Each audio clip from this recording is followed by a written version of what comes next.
రాత్రి ఫెస్టివిటీస్ మీకు అందరికీ తెలుసు కదా, అదేంటిదో నాకు తెలీదు. న్యూ ఇయర్ అయితే కాకపోతే ఆల్కహాల్ కన్సంప్షన్లో ఎందుకు అంత డిఫరెన్స్ ఉంటుందో నాకు తెలియదు. ఆ తర్వాత మళ్ళీ అసలే కోతి కళ్ళు తాగింది అన్నట్టు మళ్ళీ రోడ్ల మీద బళ్ళు వేసుకొని వస్తూ ఉంటారు. ఇట్లాంటివి ఏమైనా చేస్తే తాట తీస్తాం రేపు రాత్రి. కొంచెం publicize this among everybody. Drunk and behaviour, తాగేసి రేపు రాత్రి రోడ్ల మీద తిరగడాలు, సైలెన్సర్లు తీసేసి బైకులు తోలటాలు, రోడ్ల మీదకి వచ్చి కేకులు కట్ చేసుకోవడాలు, ఇట్లాంటివి ఏమి చేసినా కానీ we will be very very strict.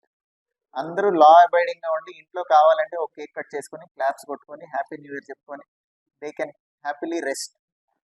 రోడ్ల మీదకి వచ్చి గొడవలు చేస్తే ఊరుకోము. అన్నెసరిగా పని లేకుండా రేపు రాత్రి రోడ్డు మీద కనుక తిరిగితే you will be picked up and sent to nearest police station. మళ్ళీ తెల్లారిపోతున్న పంపిస్తాం. ఏం పని మీద రోడ్డు మీదకి వచ్చారో చెప్పాలి ఎవరైనా సరే రీజన్ రేపు రాత్రి. So to prevent these minor incidents and accidents. ఇప్పుడు వాళ్ళు ఏమంటారు, కాసేపే కదా సార్ సెలబ్రేషన్ అంటారు, బట్ పడిపోయి డివైడర్ గుద్దుకుంటే ప్రాణం పోతుంది. We don't want that to happen. So దయచేసి ఇది కొంచెం take this message across to public. New year చక్కగా సేఫ్గా చేసుకోండి.